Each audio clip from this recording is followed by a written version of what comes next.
ပြည်သူရေဒီယိုတန်တွေကိုနောက်ဆင်ရင်ပြည်သူ့ရဲ့တီကရှေ့ဆမ်းမယ်ပြည်သူ့ရေဒီယိုဟောလာပြည်သူတိုင်းတွေ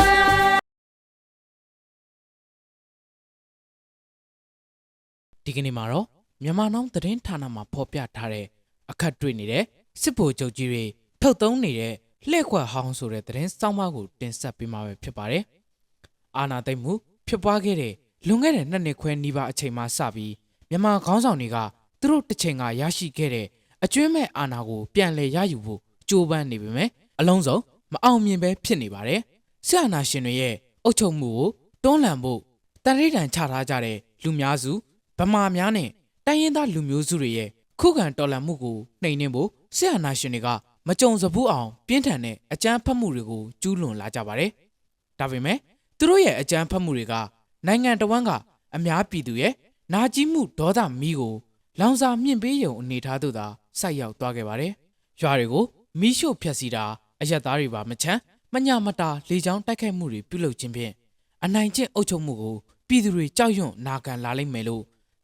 စစ်အာဏာရှင်တွေယူဆကောင်းယူဆနေပါလိမ့်မယ်။ဒါပေမဲ့လွတ်လပ်မှုအတန်အသင့်ရှိခဲ့တယ်လို့ဆိုနိုင်တယ်။ဆယ်စုနှစ်တစ်ခုအတွင်းဤပညာသစ်တွေကို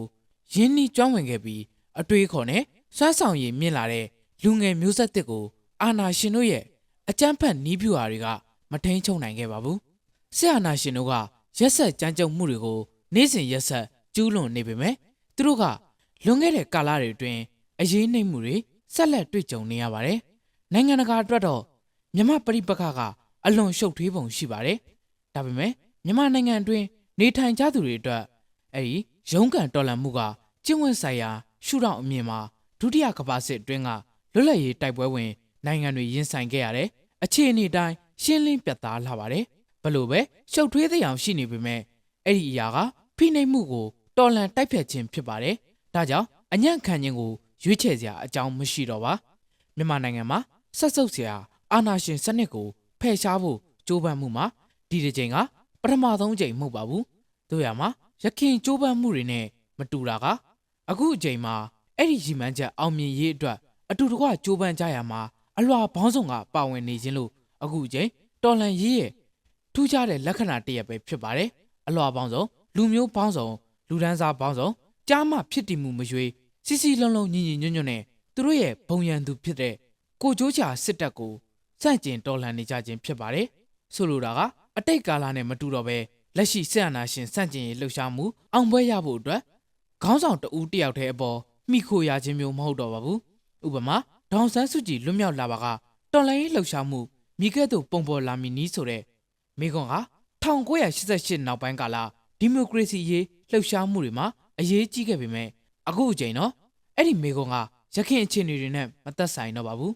1998ခုနှစ်ဒီမိုကရေစီရေးလှုပ်ရှားမှုရဲ့ခေါင်းဆောင်တဦးအနေနဲ့ဒေါန်ဆန်းစုကြည်ကမြန်မာပြည်သူတွေသာမကကမ္ဘာကိုပါစိတ်ဆော်ပေးနိုင်ခဲ့ပါတယ်ဒါပေမဲ့ဒေါန်ဆန်းစုကြည်အာဏာရလာတဲ့အခါ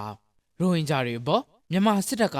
လူမျိုးတုံးတပ်ဖြတ်မှုအပါအဝင်နိုင်ငံရေးကိစ္စရပ်တချို့အပေါ်သူ့ရဲ့ယက်တီချက်တွေနဲ့ပတ်သက်ပြီးလူအများပြားကစိတ်ပြတ်ခဲ့ပါတယ်သူကစစ်ဗိုလ်ချုပ်တွေကိုလိုက်ရောညီတွေဆက်ဆံခြင်းကြောင့်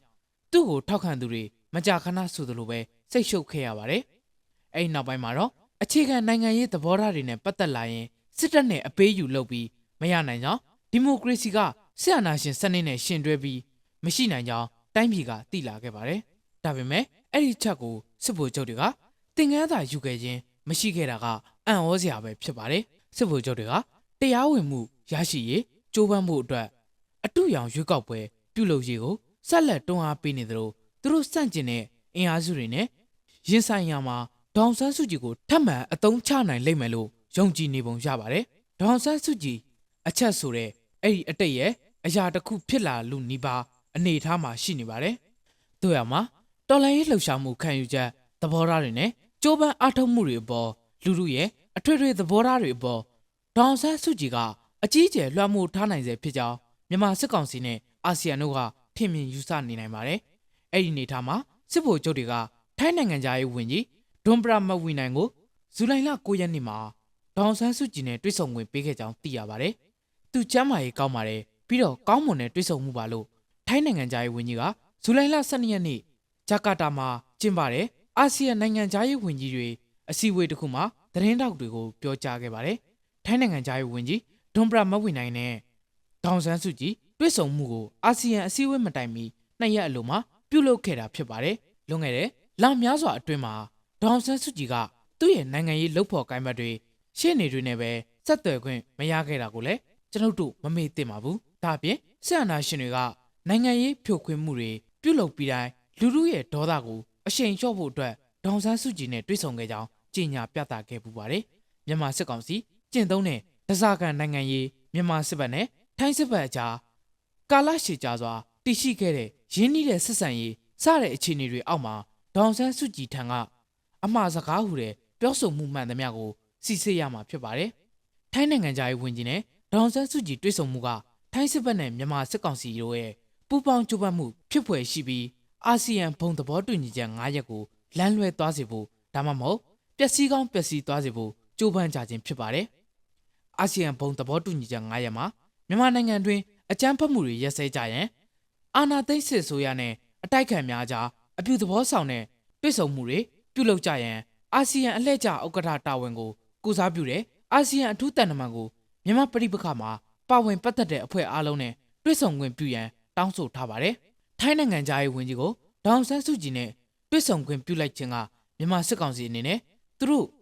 နိုင်ငံရေးပျော့ပြောင်းလာတဲ့အောင်ဆိုတဲ့သတင်းစကားကိုဖြန့်လို့တဲ့သဘောထားသာဖြစ်ပါတယ်။အမှန်တကယ်ပျော့ပြောင်းကြပြခြင်းမှာကအသက်80ပြည့်တော့မဲ့ဒေါန်ဆန်းစုကြည်ကိုအနိုင်ဆုံးအားနဲ့ထောင်မထုတ်ပြီးအကျယ်ချုပ်ချထားရင်ပဲအတိုင်းအတာတစ်ခုထိလက်ခံနိုင်အောင်ပဲဖြစ်ပါတယ်။အခုချိန်ဒီမှာဒေါန်ဆန်းစုကြည်ကိုဗန်းပြပြီးအာဆီယံအဖွဲ့ဝင်နိုင်ငံတချို့တရုတ်နဲ့အိန္ဒိယတို့ကမြန်မာစစ်ကောင်စီနဲ့နိုင်ငံရေးစီးပွားရေးဆက်နွယ်ပတ်သက်မှုတွေတိုးမြင့်ပြုလုပ်ရန်အကြောင်းပြချက်နဲ့ရှာဖွေခြင်းလည်းဖြစ်ပါတယ်။ပြည်သူလူထုနဲ့နိုင်ငံတကာကိုတွေ့ဝေစေနိုင်တဲ့လှည့်ကွက်ဟောင်းဖြစ်တဲ့ဒေါန်ဆန်းစုကြည်ကိုအတုံးချရေးနီလန်းကိုစစ်ကောင်စီကဘလို့ရည်ရွယ်ချက်နဲ့အတုံးပြုသည်ဖြစ်စေမြန်မာနိုင်ငံရေးရဲ့လက်ရှိအနေအထားနဲ့အရွေ့ကိုအလွယ်တကူပြောင်းလဲပြစ်နိုင်လိမ့်မယ်မဟုတ်ပါဘူးနိုင်ငံတကာအတိုင်းဝိုင်းအနေနဲ့လည်းစစ်ကောင်စီရဲ့လှည့်စားမှုမှာမျောပါမသွားသင့်ပါဘူး